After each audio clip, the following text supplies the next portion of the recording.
All right. Quick statement from the coach. All right, guys, thanks for coming today. Practice number 5 in the books. It was a great day of spring ball, beautiful day outside. Great competitive nature with this practice, and I think that's the one thing we're going to continue to challenge our guys is to continue to compete, right? I don't care if you're a fourth string or first stringer, been here for 2 months or been here for 6 years, is to continue to compete and continue to push yourself to improve. And I think that's what we're seeing. I think we're seeing incremental improvements, right? And it's not going to be drastic, but we're seeing guys taking the steps in the right direction every single day, and that's been a lot of fun. The energy and the character and the culture of this group's been a joy to be around, and we're going to continue to push and focus on the details, but we're still focused on the fundamentals. We are still installing the base offense, the base defense, and the basis of our special teams. It's been great, but I appreciate the work ethic and the work that these guys are putting in, and it's been fun, but we got to continue to improve, make the right strides.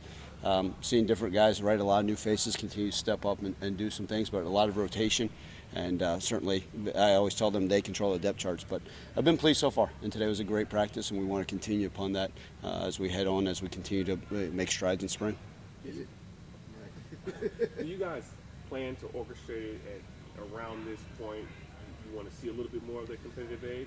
Yeah, and so, what we've done, Frank, is we've actually, as practices go on, right, the first couple practices are just, hey, it's 1st and 10, ball's at the minus 20-yard line, the next play is a 2nd and 8, the next play is a 1st and 10. What we've done is now we create more situations, all right? So today was a big situational football. We actually started practice with 2-point plays. All right, something I got from the Pittsburgh Steelers a long time ago. Hey, let's just throw the ball out and let's get 9 2-point plays. All right, and then we went on there and then we did, first overtime, teaching our guys about overtime. Then we talked about, a backed up situation when the ball's on the -2 where the offense has to go 98 yards. And then we did a 2-minute situation. Actually stole situations from college football last year. Okay, here's a situation, 1:07, 1 timeout, you're down 5. And going through those, and I think you can continue to educate, but it also brings that competitive nature. And we did, anytime you get the pads thumping a little bit, it naturally brings it out. But what I appreciate about this group is it doesn't matter what we're doing. It doesn't matter if it's a walkthrough. They're dialed in and focused. And I think that's part of, hey, whether it's competing for a spot or just competing to improve yourself. I think these guys got the inner hunger and the drive to continue to get better. With some of the new guys, is it too soon yet to say kind of who's been stepping up, or have you seen some of those new guys start making impressions already? Yeah, it's been fun, right? We obviously added a lot of guys. We've talked about the wide receiver room quite a lot, right?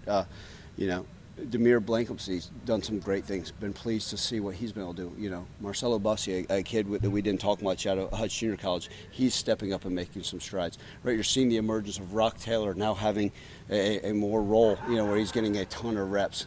Same with the Joe Skates, right? Kobe Drake, seeing what those guys have now all of a sudden when they're out on the field instead of being in the back waiting for someone else to make the play. So it's been fun to see that. We got a variety of tight ends that are trying to step up and see what they're capable of.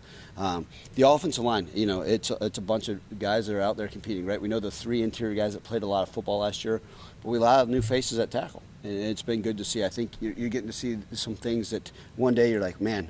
Mac Pounders, though he started versus Mississippi State, wasn't hard to call him a full-time starter last year. He's getting a lot of reps. Chris Morris, right? We got, Maurice Henderson, right? We got different guys that we've been able to bring in and see what they're capable of, and it's been fun to see. And then defensively, like I said, we got a lot of depth at the D-line. A lot of those D tackles we brought in the transfer portal are getting a lot of reps. Jeff Canton has really stepped up as a leader, and that's kind of fun to watch. We know what type of player Jalen Allen was and his leadership capabilities, but to see Jeff Canton step up and be a leader, and then be able to see guys like Julian Burnett, hey, Julian, can you be a starting corner here? Malik Feaster, are you capable of doing what it takes down? Simeon Blair, right, a 2-year starter at Arkansas, coming in and making a lot of plays. So it's been fun. We got guys all over the map, and I can name every single name and that's one thing about spring ball, right? One day maybe, hey, this guy really flashed, and the next guy this did. And like I told our team, you never want one side of the ball, right, to just dominate. If I came in and was like, oh my gosh, then that's bad for the other side. We do see a lot of ups and downs, not just in plays and what's occurring on the practice field, but I always said this, as long as the emotion, the energy level is high by both sides, we're just fine. And it's fun to see the competitive nature, not just among position groups, but right amongst offense and defense. I think we said, I think it was maybe Krams or somebody said to me that Damiere is obviously someone who's got a little bit of speed, and obviously you guys had that with Skates, but just are you kind of seeing a little bit of that with him? Like he can bring a little bit of that speed element? Yeah, he's got a second gear, which is good to watch, right? You can never have enough speed, right? It was fun. We had Calvin Austin was up here the other day watching, the the guys do what they did on pro day, and you always say, man, if Calvin Austin's speed, you always want to replicate that, and that would be near impossible to ever replicate. But Damiere's one of those guys that can run and go. Bussy is another guy that has shown flashes of being able to speed. We know what Joe Skates is capable of, and just getting him to be consistent will really allow us to excel in that room, and maybe have these guys play off of us to playing so much man coverage like we saw in the past. I know you talked about the situational football, the 2-minute drills and 1-minute drills. I know you guys had a lot of those situations last season.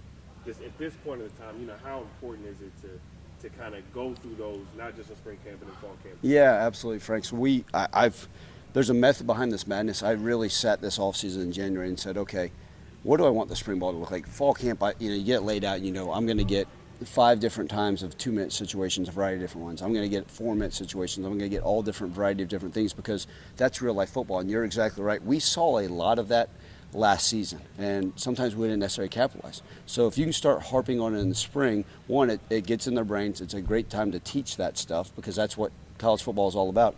And then it carries over into fall camp. So now I can show them, hey, here's the example.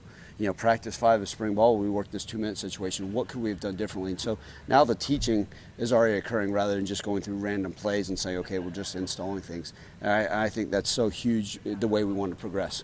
And I think if we can find a way to be a dominant situational football team, you got to be great on 1st and 10, right? You got to be great. You still got to play great on base downs. But if we can go out there and do what we're capable of in situational football, maybe that's the difference in a Houston game, right? East Carolina, we played a team, we played back-to-back overtime games, versus just finding things, maybe the 2-minute situations versus Tulane, maybe there's something that we could have looked at, done differently, just kind of as we prepare doing those things. I know Chris White mentioned coming into the program, he said he saw a sense of urgency from guys like Jeff and Jalen, just, knowing that they want to have a better experience than how they ended the year last year and things of that nature. What does that say just about the leadership of those two guys to where, Chris White coming in kind of saw that immediately? Yeah, I think that's important, right? Coach White and I have a long relationship, and that was one of the things I told him is, he's been around the block. He's been in a lot of major programs. He's been in the NFL. And I said, you're gonna love the type of young men we have here and the culture we have in some of the leadership. And I think that's what's been fun is he's like, man, these guys love football. They love to work. They appreciate being here. And this is not a pat on the back, but they seem to love what we do here and at least the buy-in for being all in with what we want. And that's great to have a guy coming from the outside immediately saying, man, Coach, they listen to you. They love you. They buy in. This is great. And now they're buying into the special teams and the way he teaches and coaches, and so it makes his job that much easier. He's not having to explain why we do things or how we do things. He's, hey, this is what we're going to do. Oh, that's who Coach hired? Cool. Let's buy in and let's get better at it. And that's been fun to watch. And it speaks volumes about those type of guys, right? The Jeff Cantons, the Jalen Allens, and how bad they truly want to win. And we've always wanted to win. We've always wanted to do those things. But right, something about getting to that last year, that clock's ticking, right? That sandal's turned upside down. You're looking at it saying, okay, no wasted days, no wasted reps. Now it's time to be a leader. Instead of sitting back and waiting for someone else to do it, they're going to handle it, and they've been great with it. With the running backs, 2 things. How's that battle turned out? And also, Brandon got hurt at the end of the year. How's he coming along at this point? Do you expect him? Is he looking to go yet? Yeah, so Brandon's still out this spring. He'll be out there the remainder of spring. He had an off-season surgery, but he should be full go for training camp. And then, the running back competition's been fun, right? We talked about the emergence of Sutton Smith and how important he is. Sutton Smith is going to get a ton of reps and be a guy that we feel like we can play anywhere on the field. Blake Watson's a guy we brought in. It was almost a back-to-back 1,000-yard rusher ODU. He's running really hard. He's learned the system, learning to protect well, and kind of be a valuable asset to what we want this thing to look like in the running back room. But then Jay Ducker, I mean, you go back and you look at, even his last game, the bowl game and the SMU game, he ripped off some good runs. He's consistent. He owns a football. He's very smart. He's a threat in the passing game. He can do some of those things. So, you look at those guys, and then, oh, yeah, by the way, you added Bull Hargrove, a chance to come in and the transfer from Mississippi State, see what he's capable of. He's doing some nice things. He's got to be better with his ball security. And, I think that's one of those things. And, by the way, Brandon, when healthy and good to go, Brandon's one of the better backs in this conference. So with that, I guess, is it kind of interesting with Brandon and Ducker, obviously bring in the new guys, and obviously Sutton's pushing them too, but like for them, do you kind of see where it's like, all right, you see a different level of focus with, say, Jay and Brandon, where they recognize, hey, we're being pushed, let's raise our game, as well, Jay in this case is Brandon's hurt, obviously. Yeah, I think, Evan, I always want our guys to have that elite focus and the mindset of the job's always on the line every single day. I don't care if it's a walkthrough, in February or August 19th or November 4th. I always want them to have that mindset and approach. So I want their best version of themselves regardless of competition, regardless of who's in the room. Look, the transfer portal is going to be open back May 1st. I may bring in 20 more running backs, and I hope their mindset and approach should still be as great as it is today. So I got to fight my tail off for my job. And you know what? I want everybody in the building to feel that way, right? Not added pressure, oh my gosh, there's stress, my job's on the line. No, but I want everybody from the janitor to the head coach to the backup left guard to feel like, man, every day I got to be my best version of myself. And if I do that, the results will come. Listening to talk about the running backs and Damiere's speed and the receivers, it seemed like you're pretty confident in the offense's ability to have a few playmakers this season. Yeah, I think that's important. We've talked about it over the years, right? Have him going on the 8th year, everybody says, man, doesn't seem like we had the Kenny Gainwells, the Tony Pollards, those names, guys that we knew were very explosive and part of this offense. But I think we've added some of those pieces to the mix that I think we can be an explosive offense. Obviously, we know how talented Seth is, right? We're pleased with the growth of Tevin Carter. I think he can be a great weapon for us on offense as well with some of the things he's able to do. But, looking back at it, right, I think we've added some guys that can be explosive, maybe can hit home run hitters, and you can have enough speed, and I've been pleased so far this spring.